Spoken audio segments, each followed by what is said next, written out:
মা, তোমার জন্য একটা সারপ্রাইজ আছে, তুমি চোখটা বন্ধ করো। কেন রে, চোখ বন্ধ করবো কেন? চোখ বন্ধ করোই না। ঠিক আছে, লে করছি। মা, এবার তাকাও। সোনার মেডেল? হ্যাঁ মা, আমি কলেজে ফার্স্ট হয়েছি, তাই তো সোনার মেডেল আমাকে উপহার দিয়েছে। আল্লাহ আমি তোমাকে কবুল করেছি রে, তোর জন্য আমি সবসময় আল্লাহর কাছে কাঁদি।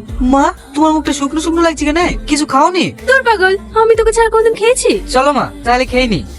মা, শাইন আজকে সোনার মেডেল পেয়েছে। তাই তো পাবে না, আমাদের গোটা অঞ্চলে ওর মতো ছাত্র একটাও নেই। ও তো আমাদের পশ্চিমবঙ্গের গর্ব। তুমি দেখে নিও, ও একদিন বড় র্যাঙ্কে চাকরি পাবে। ওগো, একটা কাজ করলে হয় না? কি কাজ? আমাদের সালমার সাথে শাইনের বিয়ে দিলে কেমন হয়? সে তো খুব ভালো হয়। সালমা, তুই কি বলিস? আব্বা, সালমা, তুমি? তোমাকে বলেছিলাম না আমি তোমাদের বাড়িতে আসবো। আসো বাবা আসো। কি গো, তুমি আবার দাঁড়িয়ে থাকলে যে? যা শাইনের জন্য কিছু নিয়ে এসো। না না আন্টি, ওইসব কিছু লাগবে না। তাই বললে হয়? আজকে তোমাদের প্রথম এসছো, একটু মিষ্টি মুখ না করলে হয়? এই সালমা, আয়। তোমার আসার আগে তোমার কথাই হচ্ছিল। আমার কথা? আমি বলছিলাম তুমি যদি কিছু না মনে করো। না না, মনে করার কি আছে, বলেন না কি বলবেন। আমি বলছিলাম সালমার সঙ্গে তোমার বিয়েটা আর তোমার পড়াশোনার খরচটা আমি বহন করতাম। না না আঙ্কেল, আমার কোনো সমস্যা নেই, কিন্তু আমার মা যদি। সে নিয়ে তোমাকে চিন্তা করতে হবে না, আমি তোমার মায়ের সঙ্গে কথা বলে নেব। তাহলে বাপ, ওই কথাই রইল। ভালো আছেন বোন? আপনাকে তো ঠিক চিনতে পারলাম না। আমাকে চিনতে পারবেন না, আমি সালমার আব্বা। হো, আপনি সালমার আব্বা? আসেন ভাই আসেন, আপনাকে যে কোথায় বসতে দেই। আচ্ছা ঠিক আছে ঠিক আছে। বলেন ভাই, কি বলবেন?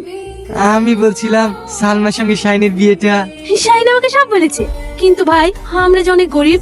এসব আপনি কি বলছেন? আপনি কেন গরিব হবেন? যার বাড়িতে সোনার টুকরো ছেলে আছে সে কখনো গরিব হতে পারে? বোন, তাহলে ওই কথাই রইলো, যত তাড়াতাড়ি পারি ওদের 4 হাতে এক জায়গায় করে দিই। আপনি যে ভালো বোঝেন তাই করেন, আমার কোনো আপত্তি নেই। তাহলে বোন, আমি এখন আসি, আমার আবার একটা কাজ আছে। আচ্ছা ঠিক আছে ভাই। কি রে, তোর আসতে এত লেট? মা, আমাদের অফিসে আজকে একটা জরুরি মিটিং ছিল, তাই আসতে লেট হয়ে গেল। এতক্ষণ হয়ে গেল, কিছু খেয়েছি তো? তোমরা খেয়েছো তো? এই পাগল, তোকে ছাড়া আমি কোনোদিন খেয়েছি? আমি বারবার বললাম খাওয়া দাওয়ার অনিয়ম করলে আপনার অসুবিধা হবে, তবুও আমার কথা শুনলো না। মা বলছে শাইন আসলে একসাথে খাবো। মা, এই নাও, আমাদের অফিস থেকে একটা টিফিন দিয়েছিল। খাস নিজে? তোমার জন্য তো নিয়ে এসেছি। তুই না সারা জীবন ছোটই থেকে গেলি, বড় আর হলি না। হাই, সবাই মিলে একসঙ্গে খাবো। এত গরমে তোমরা খাবে কি করে বলো তো? দাঁড়াও, আমি তাল পাখাটা নিয়ে আসছি।